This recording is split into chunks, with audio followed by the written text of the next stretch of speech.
سے سنیے گا، جب بدبختی مقدر میں لکھی جا چکے، جب کفر و عناد اس درجے کا پہنچ جائے، اس کے بعد بھی وہ نہیں سدھرے کہ وہ سارے آ گئے اور صالح علیہ السلام کے پاس کہ ہمیں معاف کر دو، ہم سے غلطی ہو گئی، بلکہ کیا انہوں نے کہا کون سے 3 دن، 3 دن میں کیا ہوگا ہمارے ساتھ؟ تو صالح علیہ السلام نے کہا انتظار کرو۔ جمعرات کا دن ان کی مہلت کا پہلا دن تھا۔ جب جمعرات کا دن چڑھا تو ان کے ساروں کے چہرے زرد پڑ گئے، شام تک زرد رہے۔ ایک دوسرے کو کہنے لگے کہ یہ ہم آج کی مہلت کا دن تو ختم ہو رہا ہے۔ جب شام ہوئی تو وہ کہنے لگے مہلت ختم ہو گئی، کچھ بھی نہیں ہوا، ایک دن ختم ہو گیا، کچھ بھی نہیں ہوا۔ دوسرا دن جمعے کا صبح سورج طلوع ہوا، ان سب کے چہرے سرخ ہو گئے، ایک دوسرے کی شکلیں دیکھتے ہوئے کہ مہلت کی وہ 3 دن جو نشانیاں تینوں دن کی بتائی تھیں نبی صالح علیہ السلام نے وہ پوری ہو رہی ہیں، لیکن ان کو ان کے دل کے اندر کوئی خوف اور کوئی کسی قسم کی کوئی رعب پیدا نہیں ہوا، کیونکہ میرے اللہ کی طرف سے فیصلہ ہو چکا تھا، بدبختی لکھی جا چکی تھی۔ تیسرا دن شروع ہوا، ہفتے کا دن شروع ہوا، ان سب کے چہرے سیاہ ہو گئے۔ تمتعوا فی دارکم 3 ایام، انتظار کرو 3 دن، 3 دن کے بعد میرے رب کا حکم آنے والا ہے۔ 3 دن پورے ہوئے، چہرے سیاہ ہو گئے۔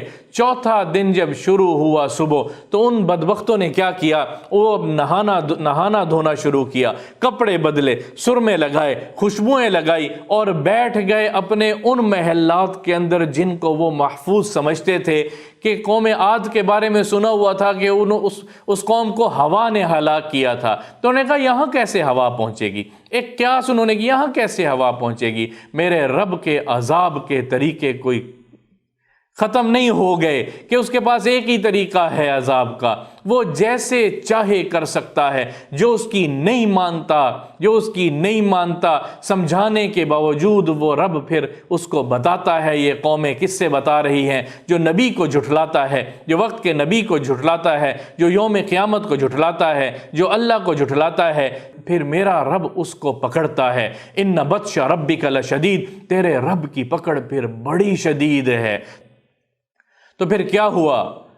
اخذتہم صیحہ، پھر ایک چیخ نے ان کو پکڑا، ان کو چیخ نے پکڑا، زوردار چیخ آئی اور زمین میں زلزلہ آیا، زوردار چیخ آئی اور زمین میں زلزلہ آیا۔ وہ جیسے انتظار میں بیٹھے تھے اسی چیخ کی بدولت ان کے کلیجے پھٹ گئے اور وہ اسی طرح بیٹھے رہ گئے، اور زمین میں زلزلہ آیا تو وہ ہل نہیں سکے، اسی طرح ساکن کأن لم یغنوا فیہا، جیسے کہ ان کو کچھ ہوا ہی نہیں ہے، جیسے ان کے جسموں میں جان ہی نہیں ہے، وہ بالکل ساکت بیٹھے ہوئے، ان کے جسموں میں سے روح پرواز کر گئی۔ ایک عورت تھی جو معذور تھی، کلبہ اس کا نام تھا، بڑھیا تھی، اور صالح علیہ السلام کی بڑی سخت مخالف کافرہ تھی۔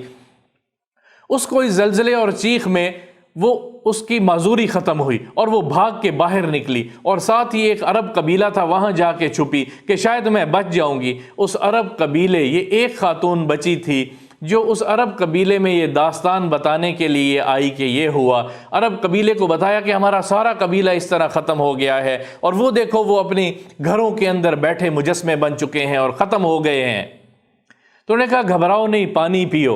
یہ پانی اللہ کی طرف سے عذاب تھا۔ وہ پانی پیا، آنتیں کٹ گئی، وہ پانی پیا، آنتیں کٹ کے گری، اور وہ وہیں اس کے دل کو کاٹتے ہوئے چیر کے گویا پانی اس پہ چھری کی طرح چلا اور وہ ختم ہو گئی، وہ وہاں ختم ہو گئی۔ کوئی ایک نہیں بچا ان میں سے، کیونکہ سارے کے سارے نافرمان تھے، سارے کے سارے نافرمان تھے۔ الحاقۃ ما الحاقہ وما ادراک ما الحاقہ کذبت ثمود وعاد بالقاریہ فاما ثمود فاہلکوا بطاغیہ فاما عاد فاہلکوا بریح صرصر۔ اس قوم کو ہلاک کیا چیخ کے ساتھ، چیخ کے ساتھ، کلیجے پھٹ گئے۔ حضور اکرم صلی اللہ تعالی علیہ وسلم نے فرمایا کہ ایک شخص تھا ابو رغال، وہ بھی انہی کافروں میں تھا۔ وہ اس عذاب کے موقع پہ وہاں موجود نہیں تھا، وہ تاجر تھا، وہ بیت اللہ میں آیا ہوا تھا، اور اس کی ایک خصوصیت تھی وہ اپنے ہاتھ میں سونے کی چھڑی رکھتا تھا، ابو رغال۔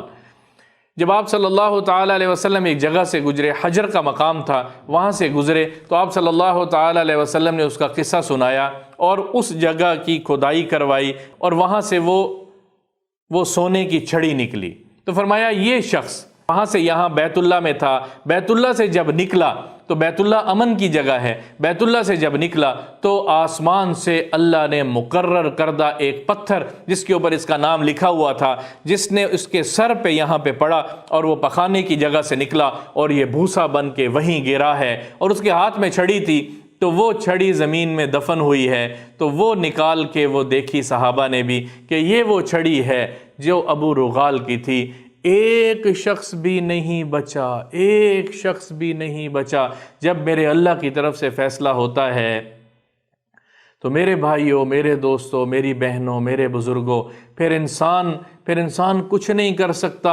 یہ مہلت ہے مرنے سے پہلے پہلے۔ اللہ کی قسم حضور اکرم صلی اللہ تعالیٰ علیہ وسلم کی دعاؤں نے روکا ہوا ہے، حضور اکرم صلی اللہ تعالیٰ علیہ وسلم کے رونے نے ہمیں بچایا ہوا ہے، ورنہ آج بھی وہ سب گناہ ہو رہے ہیں، ورنہ آج بھی وہ سب چیزیں ہو رہی ہیں جو ان قوموں میں ہوئیں اور وہ ہلاک ہو گئے۔ کسی کو ہوا نے ہلاک کیا، کسی کو چیخ نے ہلاک کیا، کسی کو طوفان نے ہلاک کیا، پانی نے ہلاک کیا، کسی پہ آگ کے کوڑے برسائے گئے۔ آج بھی وہ سب کچھ ہو رہا ہے۔ میرے اللہ نے بچایا ہوا ہے، کیونکہ حضور اکرم صلی اللہ تعالیٰ علیہ وسلم نے دعا کی تھی میری امت کو ایک ساتھ اکٹھا ہلاک نہ کرنا، میری امت پہ اس طرح عذاب نہ بھیجنا جس طرح پہلی امتوں کو عذاب سے ہلاک کیا گیا ہے۔ وقت کے نبی کی بات کو ماننا ہے، مرنے سے پہلے پہلے اپنی زندگی کو تبدیل کرنا ہے۔ یہ رمضان میں قصے سنانے کا مقصد یہ ہے کہ ہم ان قصوں سے عبرت لیں۔ فی قصصہم، ان قصوں میں عبرۃ لأولی الالباب، عقل والوں کے لیے، سمجھ والوں کے لیے، سمجھنے جو سمجھ سکیں ان کے لیے اللہ نے ان قصوں میں عبرت رکھی ہے مرنے سے پہلے پہلے۔ اور یہ رمضان ہو سکتا ہے ہمارا آخری رمضان ہو، ایک سیکنڈ کا نہیں پتا کہ اگلا پل میں گزار پاؤں گا نہیں گزار پاؤں گا۔ اللہ کی قسم یہ قصے سچ ہیں، یہ میرے سچے اللہ نے سنائے ہیں، جبریل کے ذریعے سے اتارے ہیں، علی قلبک، حضور اکرم صلی اللہ تعالیٰ علیہ وسلم کے دل پہ اتارے ہیں، دل پہ اتارے ہیں، اور قرآن شاہد ہے۔ ان قصوں کو سنیں، ان قصوں کو آگے پہنچائیں، اپنے بچوں کو سنائیں۔ ہم ان قصوں کو، یہ ہے وہ لوگ انبیاء جنہوں نے وہ زندگی بتائی ہے، جنہوں نے بتایا ہے کہ اللہ کی عبادت کرنی ہے، اللہ کے سوا کسی کے سامنے نہیں جھکنا، جنہوں نے بتایا ہے کہ نماز میں کامیابی ہے، جنہوں نے بتایا ہے زندگی گزارنا زندگی ہے۔ اپنی عقل سے کون زندگی گزارے گا؟ اور میری عقل کی کیا حیثیت ہے؟ میری عقل کی کیا حیثیت ہے؟ میں ایک وقت میں 4 جگہ دیکھ نہیں سکتا، میں ایک وقت میں 2 جگہ دیکھ نہیں سکتا، میں آگے دیکھتا ہوں مجھے پیچھے کی خبر نہیں ہے، میں ایک چیز سنتا ہوں تو دوسری سے غافل ہو جاتا ہوں۔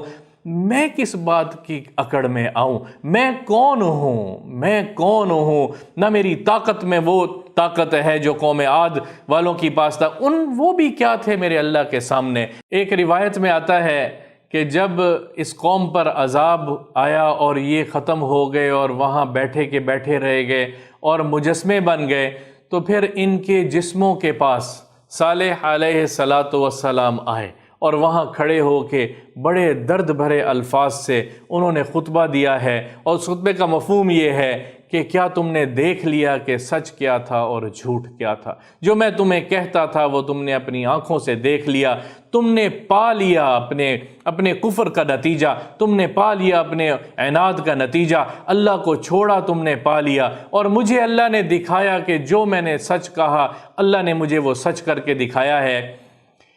حضور اکرم صلی اللہ تعالیٰ علیہ وسلم کی ایک روایت ہے کہ جب بدر کی لڑائی کے بعد مشرکین کفار مکہ جو مارے گئے، قتل ہوئے، تو ان کی لاشوں کو اکٹھا کر کے ایک کنویں میں ڈالا گیا، اور 2 دن کے بعد حضور اکرم صلی اللہ تعالیٰ علیہ وسلم بھی اس کنویں پہ گئے، اور آپ صلی اللہ تعالیٰ علیہ وسلم نے بھی ایک خطبہ دیا جس میں یہ فرمایا تھا کہ کون سچا تھا کون جھوٹا تھا،